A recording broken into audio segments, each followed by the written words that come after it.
Saludos y gracias por estar en Diálogo Social. Hemos hecho un trabajo de 16 días de activismo, algo que está de manera internacional, luego del 25 de noviembre, Día Internacional contra la Violencia a la Mujer, conmemorando en 1960, un 25 de noviembre, 3 mujeres, las hermanas Mirabal, María, Minerva y Patria, que fueron asesinadas por ser mujeres vocales en la política, y de ahí, ¿verdad?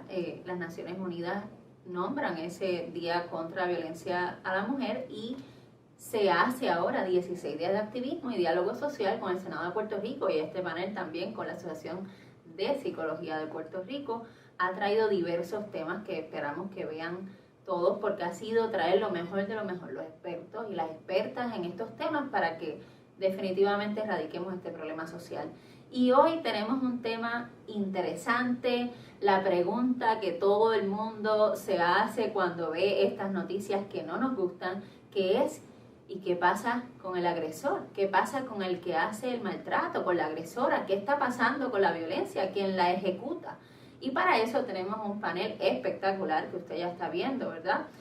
La doctora Lorena Vázquez, que es psicóloga clínica forense y coordinadora del Comité de Promoción de la Salud Sexual de la Asociación de Psicología, y también está certificada en intervención y prevención de violencia de género. El doctor Juan José González Armenteros, doctor en psicología social comunitaria, profesor universitario y trabaja con agresores y en el colectivo Ideología y Vivencias de los Géneros, además de otros proyectos que nos va a hablar ahorita. Y obviamente tenemos nada más y nada menos que la voz oficial de la Procuraduría de la Mujer, la licenciada Lercy Boria, ¿verdad?, quien estudió en la UPR de Río Piedras y es licenciada de la Universidad Hostos, la Facultad de Derechos, hizo la práctica, ¿verdad?, en violencia de género y laboral, y antes, ¿verdad?, de ser procuradora, pues sabemos que dirigió ACA, fue jueza asociada, y hasta el 2018, desde julio, pues se volvió la procuradora de la mujer. Así que empezando con este panel, ¿verdad?, el aspecto de la psicología social, clínica y lo que es la política pública y el Estado, comenzamos con el tema de qué está pasando con el agresor, la agresora, el que ejecuta esa violencia. Y para comenzar, voy a empezar con el doctor haciéndole la pregunta: ¿qué perfil, si alguno, qué es eso del perfil del agresor de violencia? Bueno, nosotros en el colectivo partimos de la premisa que no existe tal cosa como un perfil del hombre agresor. ¿Por qué? Porque poner un perfil es como ponerle un sello a que esto sí y esto no. Y la violencia contra la mujer es una violencia que se da a todos los niveles sociales y cualquier hombre puede llevar a cabo eso. E inclusive, ¿verdad?, hay otras violencias que no son la violencia física que llevamos a cabo los hombres y que son a veces hasta que son invisibles, ¿verdad?, y que la lleva a cabo cualquier hombre. Por ejemplo, un ejemplo concreto, serían los piropos, ¿verdad? Como los hombres tenemos el privilegio de hacer los piropos. Una mujer no puede hacer eso porque si hace tirar ese piropo, pues le ponen un sello. Así que por lo tanto, el plantear que es un perfil es como que hay unos sí y otros no, y esto es una situación que trasciende clase social y género y raza. Aunque también, ¿verdad?, en el colectivo hablamos de masculinidades, no hablamos de masculinidad. O sea, que hablamos, por ejemplo, que la masculinidad del hombre de clase media es diferente a la masculinidad del hombre de clase alta, es diferente a la masculinidad del hombre de clase baja, de clase trabajadora. Así que, por lo tanto, no podemos hablar de un perfil de que unos sí y otros no. Así que para que quede claro, no hay, y es bien importante que la gente lo sepa, no es, hizo esto, pasó por esta situación, pues ese es agresor o esa agresora, no, porque ha habido una diversidad. Ok, inclusive es bien interesante, viene a mi memoria un estudio que se hizo en el Interamericano de violencia entre las parejas de hombres ricos, de parejas ricas. Esas mujeres nunca denunciaron a esos hombres, no tuvieron un solo caso en corte, inclusive uno de ellos era médico, dueño de un hospital. Así que por lo tanto no podemos hablar de ese perfil porque usualmente lo que aparece en el periódico es el perfil o el hombre de clase trabajadora, clase media, y los hombres ricos no aparecen en el mapa, que inclusive llevan a cabo otros actos de violencia, como por ejemplo cortarle las tarjetas de crédito. No te he tocado, ¿verdad?, y no me puedes acusar, pero también es una forma de violencia que no aparece, no está registrado oficialmente. Siempre registramos los palos, puños y bofetadas. Claro. Esa es la canción de Ismael Rivera. Sí, Lo que tenemos ahí en la parte del control económico, que también es una forma de violencia. claro. Exactamente. Y por eso, ¿verdad? Nuevamente, qué bueno que lo trae, porque sí hay, ¿verdad? Una diversidad de personas que hacen la violencia y sería negativo caer en prejuicios también, ¿verdad? Porque siempre decimos, pues quizás no estudió, pues quizás es pobre. Y a veces nosotros podemos cargar con los prejuicios de lo que vemos en el periódico o que tengamos culturales, pero como usted dice, no son las que llegan. Exacto. Las que llegan al tribunal, las que hacen esa orden, pero ¿cuántas personas más están sin denunciar, pero pasando violencia? Y por eso viene la pregunta. La pregunta es, ¿hay esperanza? ¿Hay algo así como la rehabilitación? O sea, sí hay un perfil. Vamos a la misma pregunta, ¿verdad? Ya él nos dice que no necesariamente es que hay un tipo, pero ¿qué es lo que usted ha visto cuando ha hecho estas intervenciones de lo que está viendo? Es importante que nosotros también le demos esa parte en donde hay una diferencia y pudiera encontrarse incluso en género. Nosotros hablamos de agresor y automáticamente en nuestra sociedad puertorriqueña se pinta la figura masculina. Ahora bien, nosotros tenemos agresores masculinos, pero también tenemos agresoras femeninas. Y entonces, ¿cuál es la importancia que le estamos dando a nivel de tratamiento? Si yo estoy identificando un problema, lo primero que hago es verifico qué es lo que está pasando, cuáles son las necesidades y qué es lo que hay debajo de que voy a estar cometiendo algún acto delictivo. Una vez que tengo esa parte ya bastante medida, bastante entendida, ahí es donde verdaderamente puedo ir a trabajar con esas necesidades. ¿Qué lo llevó o qué la llevó a ese acto? Cada acto nosotros vemos o los medios lo añaden como hay un crimen, hay un delito, tenemos unas necesidades, pero ¿qué se está haciendo tras bastidores? ¿Cómo se está educando a nuestra población puertorriqueña entre qué es violencia de género y qué cosas nosotros podemos hacer? Una de las claves que necesitamos es la educación. Continuamos y tenemos campañas masivas de prevención. Y de todas maneras, volvemos y cuando vemos en la prensa, vemos muchas necesidades dirigidas hacia la mujer, pero ¿y el hombre?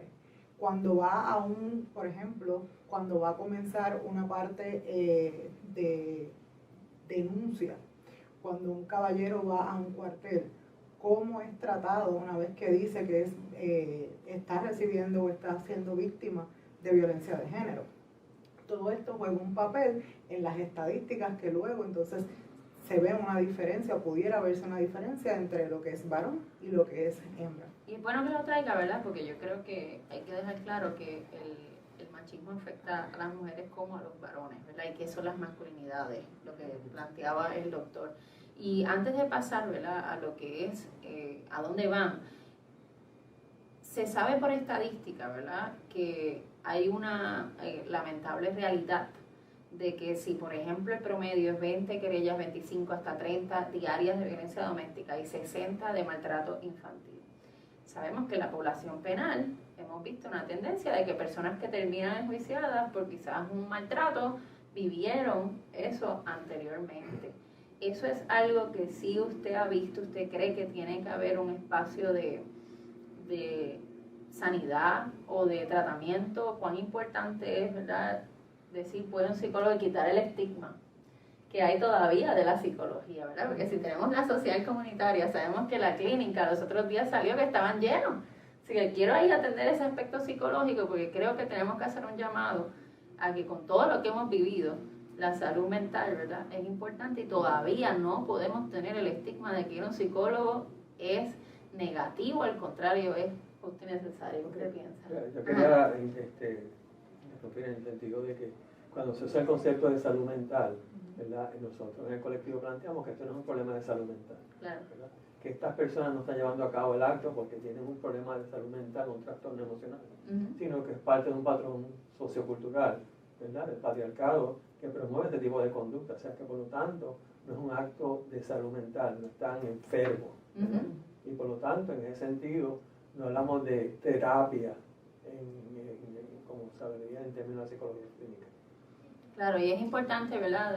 Gracias por traerlo, doctor, porque si no es como que esto es un problema de salud mental, tiene una condición, como usted muy bien dijo, es un patrón, y por eso, ¿verdad? ¿Qué rol tiene esa psicología? Por eso quiero traer, ¿verdad? Cuando está esta agresora, lo identifica, agresora, y llega allí, ¿qué perfil, o qué, ya sabemos que perfil no hay una sola, pero qué tendencias, o qué es algo que ha visto quizás, o cuando llega esa persona frente a un psicólogo, ¿verdad? Todavía hay estigma de, tengo un psicólogo, ¿verdad? Como que no, ¿qué usted ve? Mencionaste una parte bien importante en relación a cuando voy a buscar servicio, pero tengo que ver si estoy buscando servicio porque tengo esa necesidad o porque tengo una preocupación genuina o porque fue ordenado por un tribunal. Claro. Porque ya ahí entonces vemos la diferencia en términos de tratamiento como tal. En estos momentos es bien importante no solamente ver a la persona, pero también al concepto familia. La parte de dónde yo vengo, qué necesidades o qué herramientas me fueron suplidas, cómo yo resolvía mis conflictos en un inicio y qué tipo de controles yo tengo, son parte de las necesidades que más vemos en cuestión de este tipo de casos.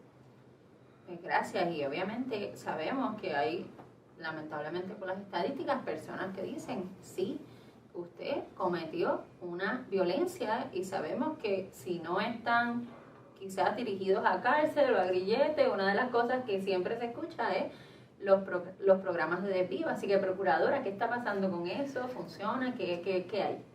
Mira, yo pues coincido, antes de contestar esa pregunta, coincido con el profesor y con las psicólogas en cuanto a que hay señales de violencia. En muchas ocasiones pues nos dirigimos exclusivamente al aspecto físico, al daño que se realiza, pero una violencia económica pues no se reconoce, así que pues entendemos que solamente hay un grupo de personas que son víctimas sobrevivientes. Retomando la pregunta, pues en los programas de desvío, cuando comencé en el 2018, me topo con una junta que está adscrita al Departamento de Corrección, pero tenía una reglamentación que tocaba todos los agresores y agresoras de la misma manera. El tratamiento era las mismas semanas, las mismas horas, incluso nos informaron que víctimas de violencia tomaban los adiestramientos por el agresor o la agresora.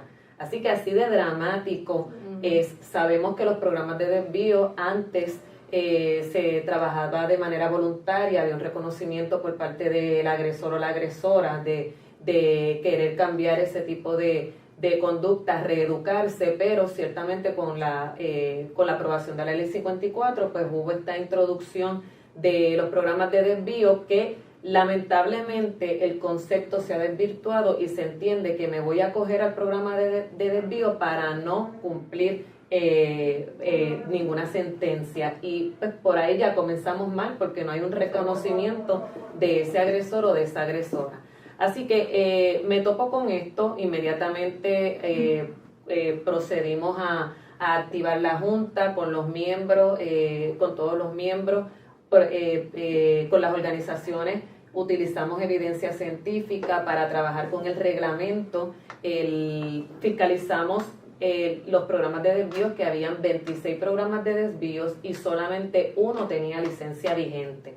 Así que comenzamos con esa fiscalización de los programas de desvío, radicamos este reglamento. Sí hay unas exigencias porque al final del día no queremos 20, 30 programas de desvíos que no cumplan su función, que finalmente es el readiestramiento, la reeducación, sino que este reglamento ahora nos puede presentar estadísticas de si en efecto estos programas tienen algún tipo de efectividad, valga la redundancia. Así que estamos en esta etapa con esta radicación de este reglamento y todos los programas se tienen que ajustar a ello.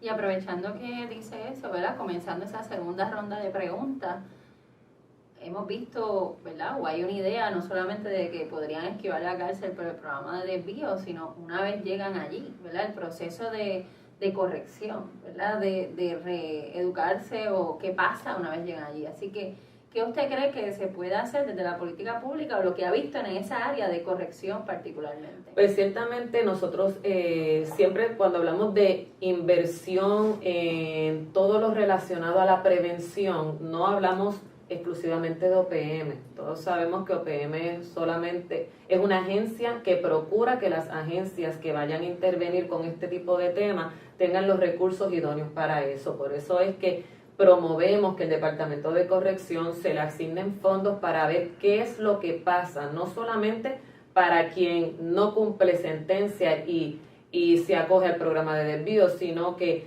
esa persona que es sentenciada, y hemos visto el perfil de las víctimas de violencia, hemos visto el perfil de esa persona que cumple, qué es lo que ocurre, los casos de feminicidio, quiénes son las personas envueltas, y hemos visto muchos casos donde la persona cumple, ese agresor cumple, y cuando ya culmina, cumple con esa sentencia, lo primero que hace es buscar a su expareja y asesinarla.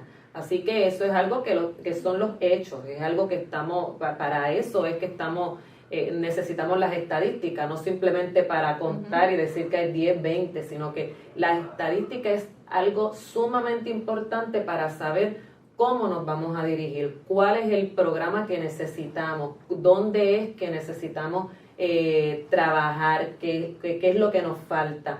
Y ciertamente estos 2 años, como hablábamos fuera de la grabación, sí hemos visto muchos casos donde hay un cumplimiento de sentencia, pero lamentablemente durante ese proceso de cumplimiento de sentencia, ¿qué pasó? Hay un programa piloto para que se readiestre, se reeduque. Pues no es la negativa la contestación, así que promovemos programas así, presupuestos para eso, para que podamos trabajarlo. Fíjate, en ese renglón, el trabajo que hace el colectivo, se llaman grupos de reeducación y adiestramiento para hombres que viven y cuestionan la violencia en la relación de pareja, no trabaja con hombres que han sido acusados pues, de violencia doméstica, de violencia en la relación de pareja. Ellos van, y yo digo entre comillas, van voluntariamente. ¿Okay? O sea que nosotros trabajamos con hombres que no tienen casos pendientes en corte, y en ese sentido, entre comillas, ¿verdad? Porque yo digo entre comillas, pues porque siempre van porque pues tuve problemas con mi esposa, mi esposa se entró en el programa y me dijo que llamara. O sea, yo en el tiempo que llevo trabajando en el colectivo, los grupos que no he visto a uno. Yo estoy aquí porque tengo un problema en esa relación de pareja. Siempre hay algo que los está impulsando. Pero trabajamos con hombres, sería en términos de prevención secundaria. Sí ha habido el problema, pero no están en corte. En ese sentido, pues si te vas del grupo, pues no tienes ninguna consecuencia. Así que en ese sentido van voluntariamente. Y hacemos trabajo de prevención en ese renglón. Y aprovechando que habla de prevención, ¿verdad? ¿Qué otros proyectos de prevención está trabajando o conoce que estén disponibles, ¿verdad? Qué bueno que haya alguien que diga yo quiero, aunque como usted dice, entre comillas, porque puede ser ¿verdad? Un paso de buscar esa terapia o decir, mira, si hay un problema, busca ayuda, alguien que levantó la voz porque dijo, hay algo que no me cuadra, hay algo que estoy viendo que... Fíjate, y esa persona entró, ¿verdad? Pero ¿qué otras cosas? Ampliar el punto de que no hay un perfil en los grupos que yo he trabajado. Ha habido personas que tienen doctorados en medicina, abogados, hasta trabajadores de la construcción. O sea, que yo no puedo decir entonces que esto es de un solo grupo. O sea, que hemos trabajado con hombres desde 19 años hasta 60 años, 65 años. O sea, que esto es una gama bien. Y en términos de prevención, ya no en términos del colectivo, sino de mi carácter personal a través de Taller de Salud. Estamos trabajando un proyecto en una escuela en el área de Loíza, donde estamos educando a los estudiantes a que empiecen a identificar cuáles son los elementos, las conductas que podrían identificarse como precedentes de violencia de género. Okay. De modo que los estudiantes, la idea que tenemos en el proyecto, que es a través de Taller de Salud, una vez tengan este adiestramiento, le den otro adiestramiento a los estudiantes, que es lo que vamos a hacer el próximo semestre. Súper. O sea que estamos trabajando desde escuela superior y creo que se debe hacer desde antes, ¿verdad? Claro. Estoy de acuerdo. No, y ¿verdad? Parte de las razones que estoy aquí es porque como activista me he dedicado a hacer la prevención, porque definitivamente en intermedia superior el tema de violencia del noviazgo también. O sea, yo he tenido jóvenes que han levantado la mano y han dicho, yo soy el agresor, yo soy la agresora. O sea, tengo fe de que los talleres funcionan porque en 15 años no ha habido un taller que no haya alguien que levante la mano, lo estoy pasando o lo hago. Y hablando de eso, ¿verdad? Esto es un asunto también de familia y de núcleo, ¿verdad? La procuradora lo mencionaba. ¿Qué pasa, verdad? ¿Qué se hace? ¿Qué trabajo es? ¿O cómo eso no afecta solamente a la persona que hace la violencia, sino a ese núcleo? Una de las áreas más importantes cuando trabajamos con el agresor o la agresora es identificar su núcleo familiar. Por ejemplo, si nosotros estamos trabajando con una familia en donde una persona es referida, por ejemplo, a servicios terapéuticos, una vez que se trabaja específicamente con su familia, empiezan a identificar mis hijos, mi pareja. Una vez que hablan de los hijos es importante porque pudiera ser o pudiera verse como vulnerabilidad. El hecho de que ahora tengo por ejemplo, una orden de protección, no puedo ver a mis hijos, pero entonces es importante cuando estamos trabajando en esa necesidad, específicamente, ¿qué fueron expuestos tus hijos? ¿Qué vieron tus hijos mientras estaba ocurriendo todo este tipo de violencia? Porque desde lo más básico hasta ¿verdad? Lamentablemente cuando tenemos unos hijos que están viendo papá o mamá asesinó al otro, ¿verdad? A mi otro padre, pues tenemos unas consecuencias o un trauma, pudieran generarse un trauma a largo plazo, en donde eso es la necesidad que es importante visibilizar y que entonces se entienda o se trabaje en el concepto familia completa. Fíjate, yo también pienso que aunque a la familia es importante, tenemos que ampliar el cuadro un poco. Porque cuando estaba hablando, yo pensé pues, en una de las actividades de la escuela, hablamos del reggaetón, como una lírica del reggaetón, y me hablaron de yo no sé quién, que habló de la canción, hablaba de perra y yo no sé qué más, que inclusive después los mismos estudiantes hablaron de que se pidió disculpas. O sea que el núcleo familiar es importante, ¿verdad? Pero los medios de comunicación influyen mucho en promover ese tipo de actos de violencia, ¿verdad? Y entonces no queremos ponerlo en términos tampoco que es de los jóvenes de ahora, ¿verdad? Porque pues pienso en la canción esta famosa de Ismael Rivera, ¿verdad? Si te cojo coqueteándole a otro, ya tú ves lo que te va a pasar. O sea que los medios de comunicación, pues por ejemplo en las películas, pues cuando la muchacha, él quiere besar a la muchacha y dice no, y termina besándose. Sí. O sea, que ese no quiere decir sí. Exactamente. O sea, por lo tanto, tenemos que mirar el cuadro de cómo se fomenta ese acto de violencia, que sí la familia es importante, pero los medios de comunicación son brutales en términos de los medios y la cultura. Ciertamente cuando surgen las noticias o cuando vemos un programa o cuando escuchamos una canción, eso es aceptado por la ciudadanía, pero cuando ocurre un feminicidio decimos porque todavía no entendemos que es el acto último de esa agresión. Ya después del feminicidio no ocurre nada más. Así que el aspecto de la prevención, yo sigo insistiendo que todavía nos falta tanto, pero tanto. Cuando leemos los comentarios que me topa, ahora pues tengo que entrar en redes sociales para conocer el lenguaje, y fuimos jóvenes todos pasamos por eso y todos fuimos criados de X manera y nos estamos todo el tiempo constantemente reeducando. No podemos seguir hablando en tercera persona como esto no me pasó a mí o yo no viví en ningún escenario donde está la violencia en distintas manifestaciones.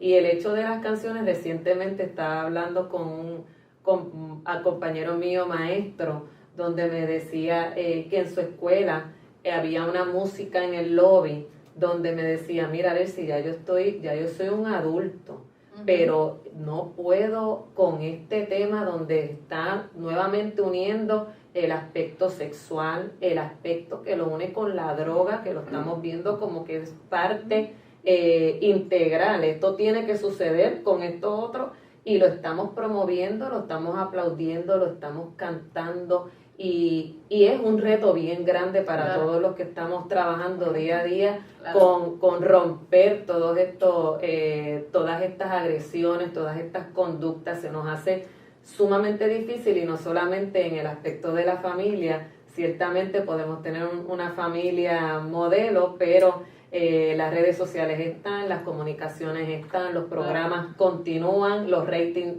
suben con este tipo de conducta, así que tenemos que todos reconocer y poner de nuestra parte para seguir educando y poder evitar ese tipo de... En términos de medios de comunicación, siempre lo traigo en los talleres, este programa de Raymond Arrieta, ¿verdad? Donde está un personaje que ella es bien asertiva y él, entonces el nombre que le ponen, ¿verdad? No es, ¿verdad? No lo quiero plantear, pero es como invertir el proceso, entonces la gente dice, mira qué zángano es este hombre, mira cómo se deja dominar por esta mujer, ¿verdad? Entonces, cómo él, sin darse cuenta, o yo no sé si tiene, si se da cuenta, le importa, está promoviendo esa violencia en la relación de pareja.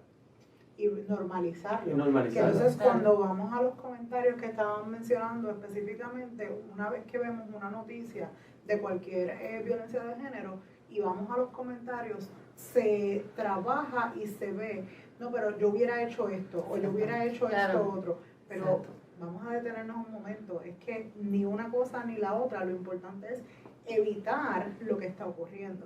Así que esa parte es bien necesaria volver a reeducar. Y aprovechando, y discúlpeme que estamos tocando muchos temas de los casos que se están discutiendo, siempre el enfoque va en contra de la víctima. Exacto, y queremos yo ahorita estaba hablando del perfil ya de un caso en particular, y quizás pues tengo que refrasear ese catálogo, cómo lo catalogué, pero el hecho de que esta víctima tiene que tener este físico, tiene que haber actuado de esta manera, tiene que haber dicho esto otro, tenía que haber decidido de X manera, pues ya se justifica el acto de la persona que ya se olvidó y pasó a segundo plano ese tipo de agresión. Así que eso es algo que también tenemos que trabajar. Y creo que es importante, ¿verdad?, aclarar que dentro de la circunstancia de los medios, a cualquiera le puede dar ansiedad cuando ve los comentarios, ¿verdad?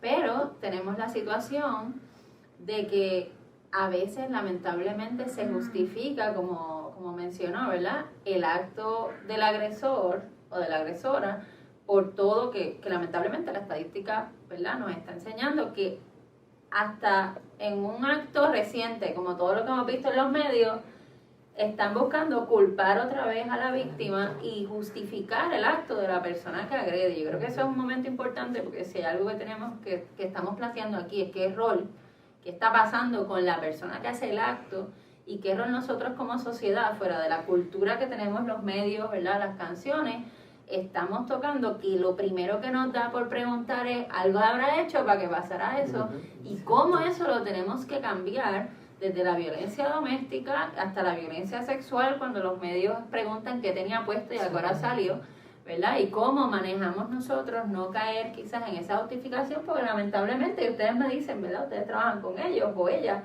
las personas que agreden, lamentablemente hay a veces unos discursos de que yo hice esto por esto, y eso es algo que estamos viendo replicado.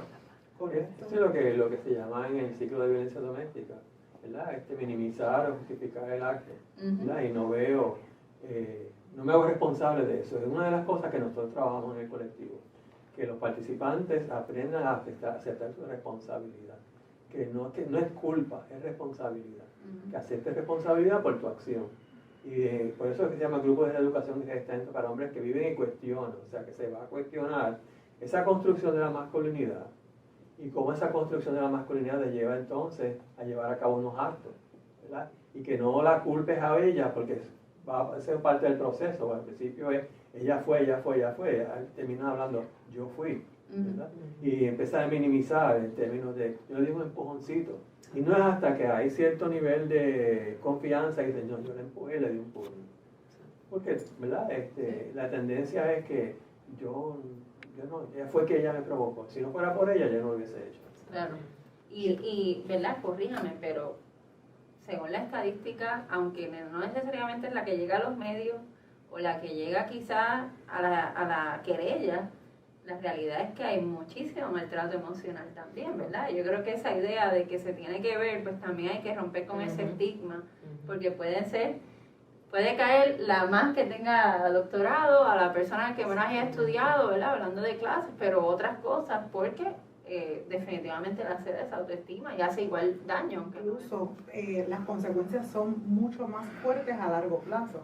Cuando nosotros hablamos de, por ejemplo, la violencia verbal, la violencia emocional, nosotros vamos o podemos, cuando nos vamos a las diferentes investigaciones, se identifica que en el caso, si los estamos comparando, por ejemplo, en género, podemos ver mucha más violencia emocional por parte de la mujer y podemos ver mucho más violencia física por parte del hombre.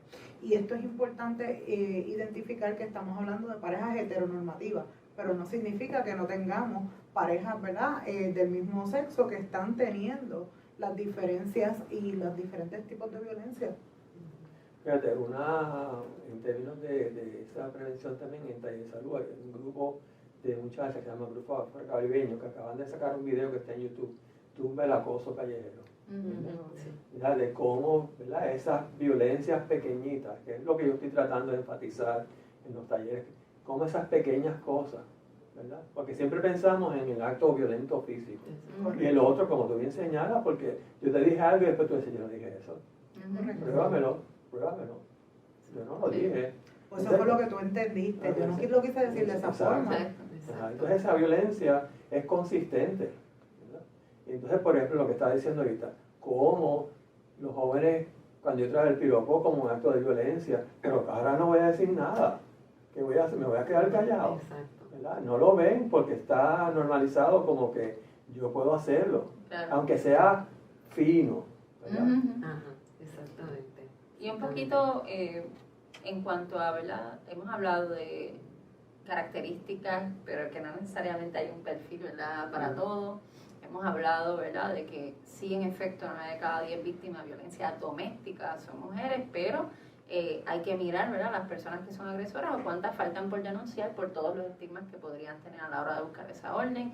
Todo lo que tenemos que hacer desde el desvío, la corrección o los programas, ¿verdad?, de reeducación, que es una excelente palabra y concepto, todo lo que tiene que ver con estar frente a ese profesional de la salud y que haya, como usted dice, más allá de culpa, una responsabilidad, y un deseo de cambio, ¿verdad?, y de romper, ¿verdad?, con quizás todo eso que ha tenido, que ha llegado hasta ahí, para evitar quizás esa reincidencia, que como muy bien decía la procuradora, a veces han salido y cometen ese acto, o personas que no saben ni siquiera dejar, o tienen este concepto que las canciones nos ayudan mucho, de propiedad, de que eres mía, a mí, pues si no estás conmigo, con nadie.